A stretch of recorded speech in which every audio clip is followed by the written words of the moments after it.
போட்டுக்கோ. வீடியோ உள்ள போடுங்க. அது உள்ள மசாலா வீடியோ எடு. என்னமா இருக்கு அது உள்ள போடுங்க. அதுதான் ஓட்ட வச்சுக்கிறாங்க. போடுவாங்கடா. இருடா ஃபர்ஸ்ட் ஸ்டைல்ல போடுவாங்க. இருடா அந்த எல்லையோட கட்டிங்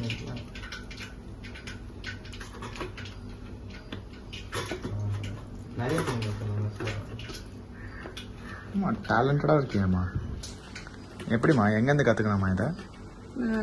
கொஞ்சமா நான் வறுத்தேன் 4 கிலோ 5 கிலோ வாங்கி வறுத்து ஒரு குண்டாங்க குழம்பு வைப்பேன். இப்போ எல்லாம் ஆமாச்சு. என் தம்பிக்கு தான் சரி. உங்க தாத்தாக்கு யார் வச்சாலும் பிடிக்காது. கூட வைக்க வெங்காயத்தை போட்டு கடுத்து போடு வெங்காயத்தை போட்டு அப்படியே தக்காளி எடுத்துட்டு வெங்காயம் போடு.